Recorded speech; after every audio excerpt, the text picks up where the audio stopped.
గుడివాడ నియోజకవర్గంలో Kodali నానిపై interesting discussion నడుస్తోంది. కొడాలి నాని అనగానే ఫైర్ బ్రాండ్ పేరు గుర్తొస్తుంది. కొడాలి నాని ఎప్పుడు ఫైర్ అన్నట్టే ఉంటారు. ఫైర్ బ్రాండ్ కొడాలి నాని ఎందుకు ఇప్పుడు సైలెంట్ అయ్యారు అనే క్వశ్చన్ రైజ్ అవుతోంది. రీసెంట్ గా సీఎం చంద్రబాబు గుడివాడలో పర్యటించి ఎమ్మెల్యే రామును ప్రశంసిస్తూ నానిపై విమర్శలు చేశారు. వాటిపై కూడా ఇంతవరకు సైలెంట్ గానే ఉన్నారు కొడాలి నాని.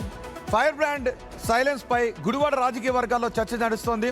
ఇది వ్యూహాత్మకమా, మౌనమా, లేకపోతే పరిస్థితుల ప్రభావం వలన సైలెంట్గా ఉన్నారా అనే ప్రశ్నలు వినిపిస్తూ ఉన్నాయి. మా ప్రతినిధి శివ ఉన్నారు పూర్తి సమాచారం అందించడానికి. శివ, నాని మొదట్లో చాలా దూకుడుగా ఉండేవారు. తర్వాత ప్రభుత్వం మారిన తర్వాత కొన్నాళ్ళు సైలెంట్గా ఉన్నారు. మళ్ళీ ఆ తర్వాత కొన్ని వివాదాస్పద కామెంట్స్ చేశారు, ఫైర్ కామెంట్స్ చేశారు. మళ్ళీ ఇప్పుడు సైలెంట్గా ఉన్నారు. నాని సైలెన్స్కి కారణం ఏంటి? ఎటువంటి చర్చ జరుగుతోంది? రోహిత్ సతాజ్, గుడ్ మార్నింగ్. ఆంధ్రప్రదేశ్లో గుడివాడ అంటే ఒక ప్రత్యేక స్థానం ఉంటుంది. ఎందుకంటే స్వర్గీయ ఎన్టీ రామారావు సొంత నియోజకవర్గం గుడివాడ.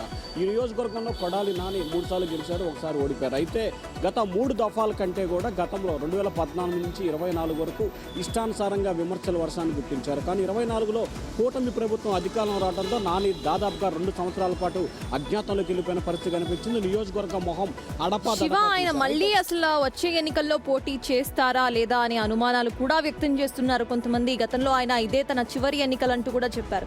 సో దాని గురించి వైసీపీ వర్గాల్లో ఎలాంటి చర్చ నడుస్తోంది? వైఎస్ఆర్సీపీ నేతలైతే మాత్రం ప్రస్తుతానికి కొడాలి నాని వ్యవహార శైలిపై కొంత అయోమయాన్ని, కన్ఫ్యూజన్కి గురవుతున్నారు.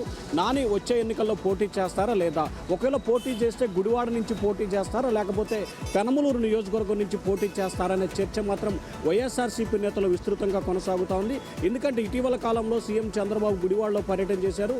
సాధారణంగా వైఎస్ఆర్సీపీకి సంబంధించి సీఎం చంద్రబాబు పర్యటన ముగిసిన తర్వాత ఆ నియోజకవర్గ నాయకులు వెంటనే మీడియా సమావేశం పెట్టి చంద్రబాబు కౌంటర్ ఇస్తారు. కానీ గుడివాడలో చంద్రబాబు పర్యటన ముగిసి వారం రోజులు గడుస్తున్నా వైఎస్ఆర్సీపీ నేతలు ఎవరూ కూడా స్పందించలేదు.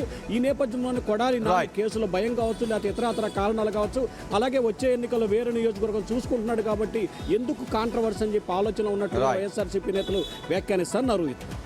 రైట్ శివ, నిజానికి కొడాలి నాని ఎప్పుడు ఫైర్ బ్రాండ్ టీడీపీని విమర్శిస్తూనే ఉండేవారు. ప్రభుత్వం మారిన తర్వాత బిగ్ టీవీ మైక్ పెడితే ఊడిపోయిన తర్వాత ఏం చేయమంటావమ్మా అని మన రిపోర్టర్తోనే మాట్లాడారు. వైరల్ ఆంధ్రప్రదేశ్ లో పెద్ద చర్చనీయాంశంగా మారారు. రీసెంట్ గా కూడా కొన్ని వివాదాస్పద వ్యాఖ్యలు చేశారు, మళ్ళీ సైలెంట్ గా ఉన్నారు. కరెక్ట్. సో ఆయన మరి సైలెన్స్ కి వెనక అసలు కారణాలు ఏంటి అనేది